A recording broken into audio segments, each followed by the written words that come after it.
let's get to the news. President Biden today signed the bipartisan infrastructure bill into law, and I think it's good that he's finally taking action against the dilapidated and crumbling approval rating.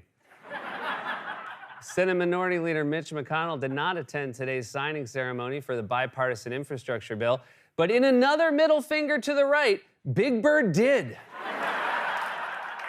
Former President Trump released a statement on Saturday encouraging primary campaigns against Republican House members who voted for the bipartisan infrastructure bill and said, quote, "Saving America starts by saving the GOP from rhinos, sellouts, and known losers. Take it from him, all of those things." In his new book, former New Jersey Governor Chris Christie writes that while he was hospitalized with the coronavirus, former President Trump called him to ask him, quote, "Are you gonna say you got it from me?" No, it's actually sweet, just like the card he sent when Melania was pregnant. Now, after Senator Bernie Sanders tweeted, quote, "We must demand that the extremely wealthy pay their fair share," Tesla CEO Elon Musk replied yesterday and said, quote, "I keep forgetting that you're still alive." Wow. Well, that is one of the side effects. Vice President Kamala Harris has reportedly told confidants that she feels constrained with what she's able to do politically in the Biden administration. Same, said Biden. On a new episode of his podcast, Joe Rogan said that he's so flexible, he's capable of performing oral sex on himself, or as he calls it, doing my own research. And finally, Buckingham Palace announced yesterday that Britain's Queen Elizabeth skipped a Remembrance Day ceremony due to a sprained back muscle. Apparently, she heard that Rogan story and wanted to give it a shot. Picture it? Picture it.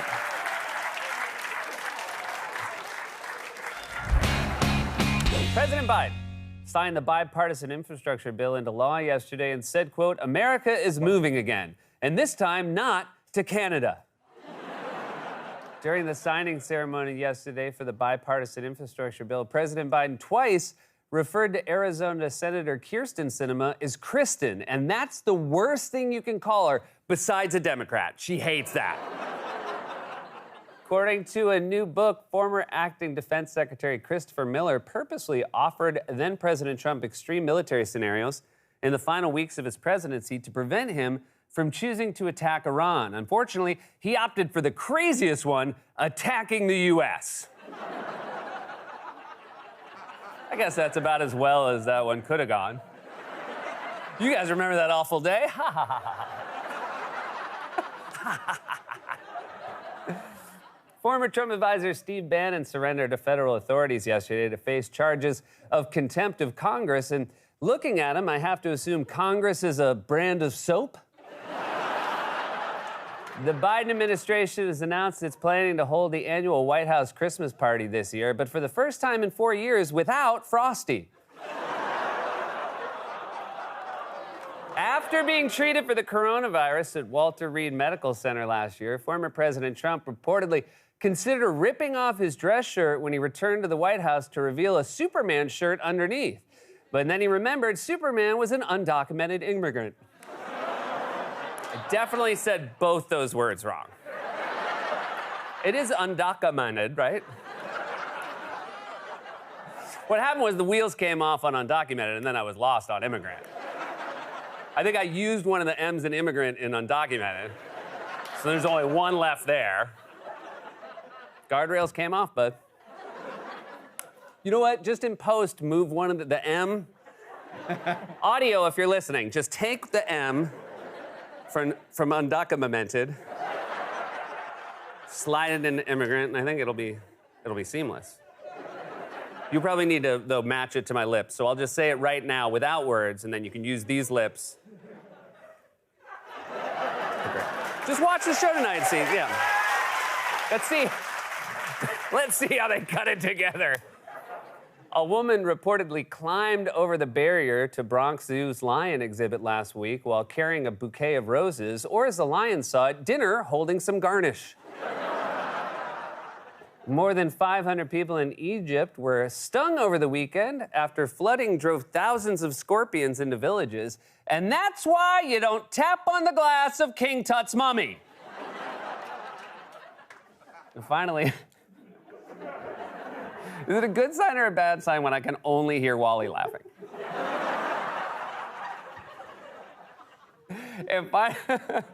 I think you're laughing because nobody else was, Wally, and I don't like that. Oh, keep it up, Wally. And finally, the restaurant chain Applebee's began offering so-called cosmic wings yesterday, which features chicken tossed in original or flamin' hot Cheetos cheese sauce. And that's not all they're tossed in. Senate Majority Leader Chuck Schumer said yesterday that President Biden's Build Back Better agenda will come up for a vote before Christmas, which is good because right now that manger is like our sturdiest building. President Biden visited General Motors' so-called Factory Zero electric vehicle assembly plant today in Michigan, and you could tell he was impressed. He kept saying, "So it's fully electric, no horses at all."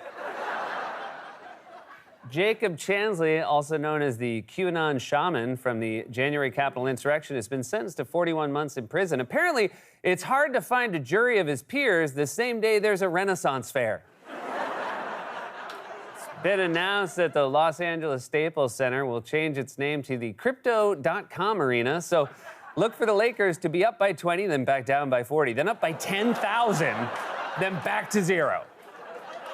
Montana Senator Jon Tester joked with reporters yesterday that he expects Democratic efforts to pass President Biden's Build Back Better agenda to screw up his holiday plans. Well, if it makes you feel any better, you're a Democrat in Montana. Your relatives probably don't want to see you anyway.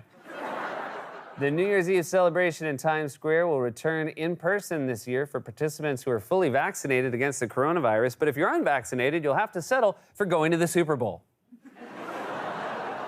Officials in Florida recently discovered a 20-foot-long metal box washed up on a beach. Even weirder, there wasn't any cocaine in it. Well, now I've seen everything, Florida. Google Cloud Services experienced an outage yesterday, which caused the music platform Spotify to crash, costing artists a total of over 75 cents in profits. Costco and Kraft Heinz issued a recall last week for Kool-Aid drink mix due to possible contamination of small pieces of metal or glass. Okay, well, here's a suggestion. Stop delivering it through walls. That's modern, right? That's still like a modern ad campaign.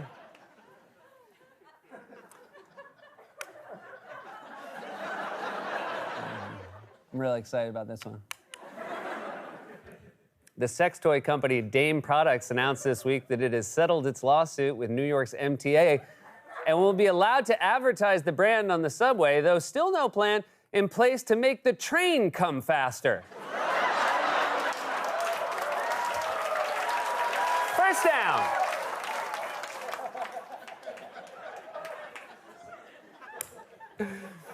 And finally, former professional boxer Mike Tyson said in a new interview that he takes Sonoran Desert Toned Venom. So we're going to reboot and we're going to get this right. I'm just so excited about that train come faster joke. You know what I mean? Like, I know everybody's like, move on to the next joke, but I want to live in the last one.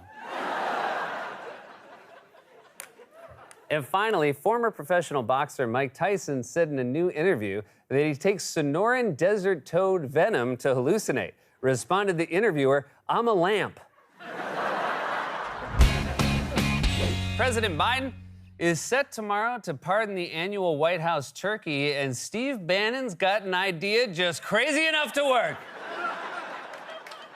After test driving an electric Hummer pickup truck in Michigan yesterday, President Biden said, quote, "This sucker's something else." Okay, but don't give him one. I mean, the last thing anyone needs is a 78-year-old man driving a car that you can't hear coming.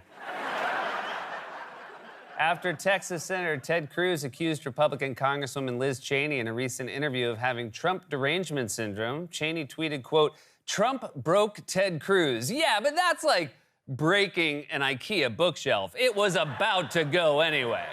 You put books on it? Oh, you can't put books on it. Fox chairman Rupert Murdoch reportedly told News Corp shareholders, stockholders, I think it's the same. What do you want to go with, Bass? Share. I think stock's funnier. Stockholders at a recent meeting that former President Trump, quote, needs to move on from the 2020 election. Okay, but you first. Probably hurt the joke doing that little side trip, but I got my Bays burn in. The NFL announced yesterday that it will heighten its coronavirus protocols amid rising cases across the country. Starting this weekend, Aaron Rodgers will be forced to attend the huddle via Zoom. New York's MTA announced yesterday that it has approved the purchase of 60 fully electric buses, which cost about $1 million each and have a top speed of we'll never know. The discount department store chain TJ Maxx announced yesterday that it will increase prices on some of its upscale brands, and you'll know they're upscale because they're the ones not on the floor. New York Jets quarterback Joe Flacco announced at a press conference yesterday that he is not vaccinated against the coronavirus and said that he, quote, has his reasons. I mean, he's a backup quarterback on the Jets. I assume his reason is that he's ready to die. That's right. New York Jets quarterback Joe Flacco announced he's not vaccinated against the coronavirus, but don't worry about his teammates. It's rare for the Jets to catch anything. Yeah, why not? Why not? Yeah. Enjoy yourselves. And finally, tomorrow is National Play Monopoly Day, which means this Saturday is National Finish Monopoly Day. You guys, that was a monologue.